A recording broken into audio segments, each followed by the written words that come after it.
a very critical part of our national life that is leading to a disintegration of our lives through the incessant herder-farmer clash, destruction of plants and all that by those. And indeed, that has also led to the invasion of Nigeria by those who call themselves herders but are not Nigerian citizens. I recall, as a member of this Senate, that this bill at a particular time was also introduced on the floor of this Senate by Senator Kwankwaso. I recall also the problem that was following the debate,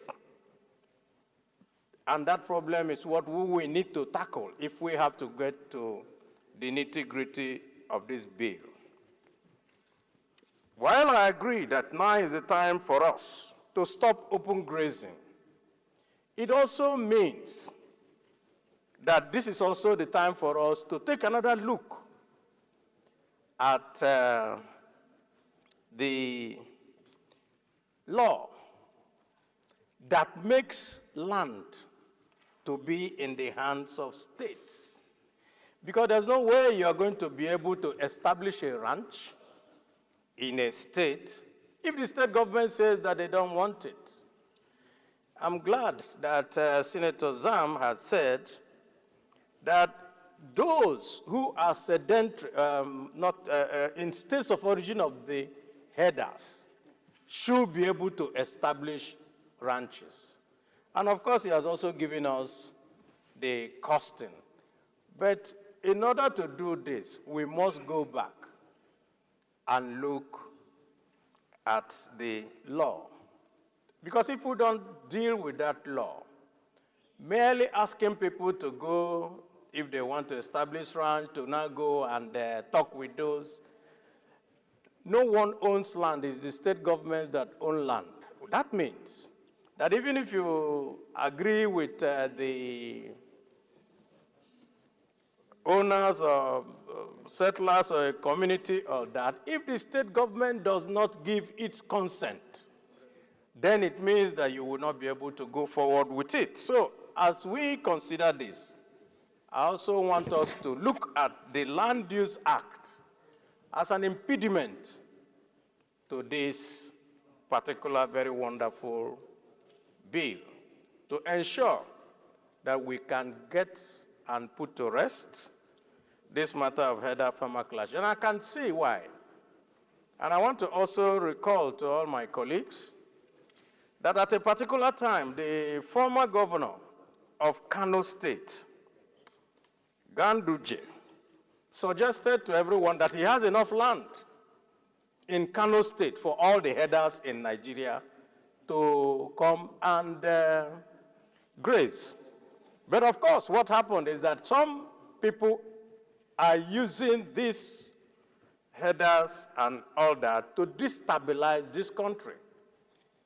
Just 2 weeks ago, I was at home in my own local government in Obingwa, far down in the southern part of Nigeria in Abia State. Some women came to me and said that the herders were bringing their cows to finish up all their planted, and that there's nothing they can do. That even when they come there, they will threaten them that they are going to kill and maim, and there's nothing they can do about it. They wanted for me to do something about it. So I had to go to the local government chairman and said, let's go and see the DPO and and they had to go to plead with those herders. That is the extent to which this has reached.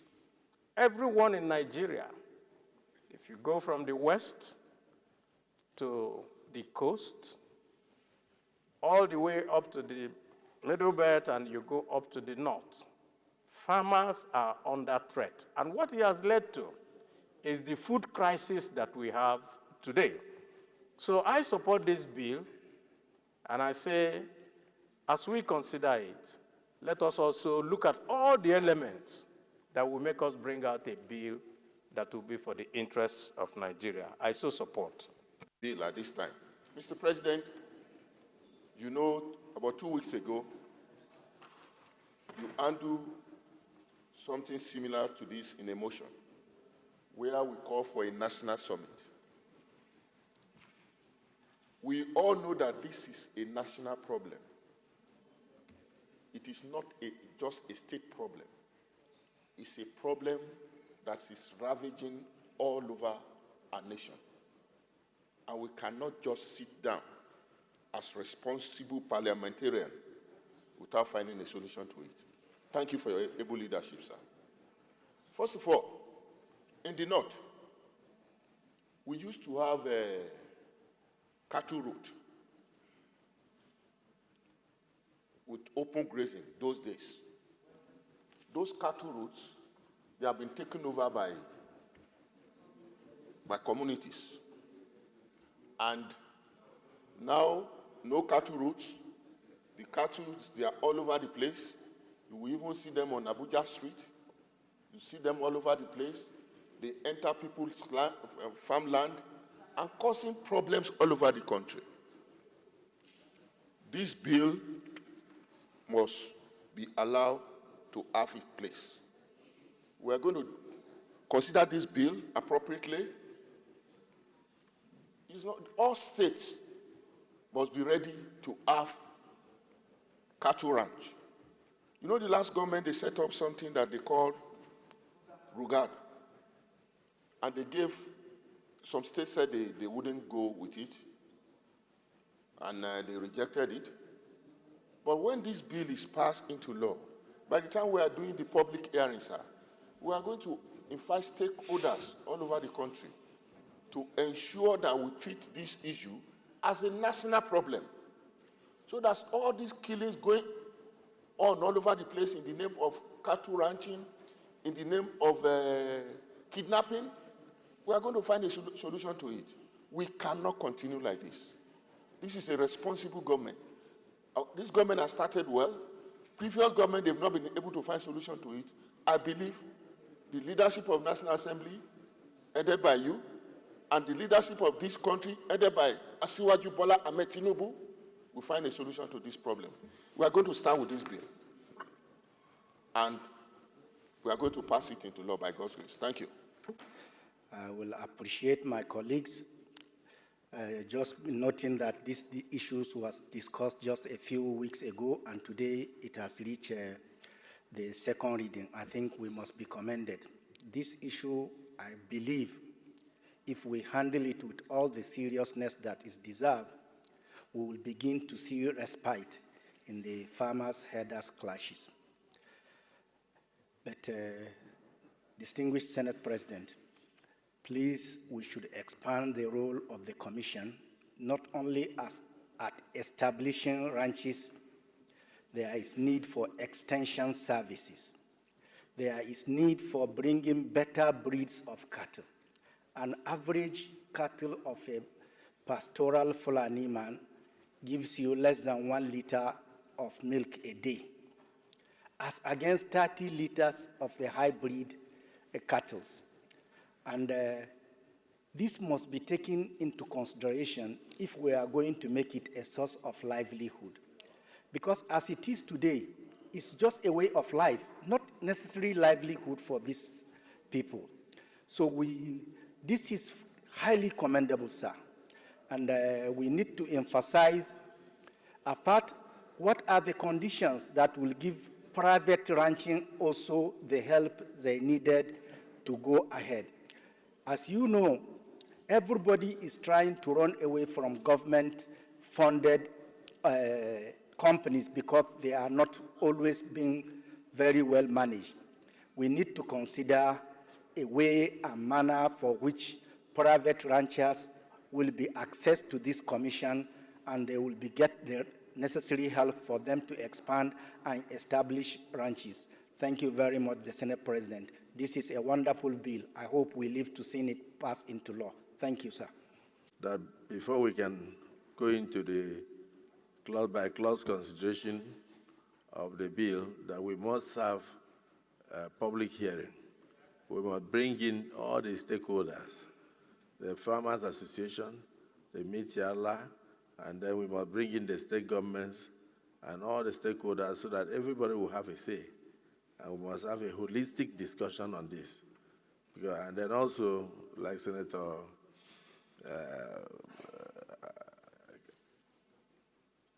distinguished Senator Abaribe pointed out, if there is need to tinker with the Constitution in terms of the Land Use Act, which is in the Constitution, to enable us create a clause that will allow easy access to land for ranching, we should do so. And then we should also know that many people may not have money to go into ranching. And it's something that we should do gradually. But whatever it is, when we go into the major issue of discussing it at the public hearing, we'll get more information and get stakeholders' opinions. Distinguished Senator Goje. National issue. And this bill happens to come from a senator from Benue State. Benue State is one of the states that we had series of clashes and hostilities regarding the farmers' herders issue. But I want to urge our colleagues and Nigerians generally to approach this issue of cattle ranching in good faith. It should not be seen as an issue that's going to be thrown away to some particular states because the Fulanis happen to come from those states. Because in the debate, the submission of the promoter of this bill, he said that the ranches can only be made from the states where the owners of the cows come from. I know what he's trying to do. We can't do it that way. Well, these Fulanis are Nigerians. They don't even benefit anything from government. They don't enjoy schools. They don't enjoy hospitals. They don't enjoy any roads. All the housing programs done by government, and they don't enjoy them, nothing. So to just throw them away like that because they happen to come from they are assumed to have come from states that may not have even enough water, enough grazing area. And you say you can only be done in that state. I think it's not going to work. If we want to solve this problem, which is a national issue, we should approach it with open mind. Where you have enough land, where you have land that can serve as cattle ranch, with water and enough grasses and other food for the animals, we should be magnanimous enough and realistic enough to encourage and, in fact, support the establishment of ranches in those areas. But to confine them to one area it will not solve the problem. So what I said, we must approach this matter in good faith. But to say, because I know if you say that you only want to do it in areas, maybe there are very few states in Nigeria that will be willing, that Fulani can claim to have come. But they are Nigerians. So, of course, if you go to Oyo State or even Ogun State or even Abia, you get Fulanis who speak Igbos, Fulani who speak Yorubas, who don't go anywhere outside those areas. What do you tell them? Because they are not indigenous to that place, they don't deserve any rights in that place? No, I disagree. So please, my colleagues and Nigerians, if we want to solve this problem, we should solve it frontally. Secondly, some weeks ago, we discussed this issue, a similar issue like this, and we even set up an ad hoc committee to come up with recommendations on the establishment of grazing areas. I think this being the case, we need to take a position, either to harmonize these two issues so that we don't have to continue discussing. Let's do it once and for all. The ad hoc committee and this issue we are discussing, I believe, in my opinion, should be harmonized so that we solve this problem once and for all. Thank you, Mr. President. Thank you. Actually,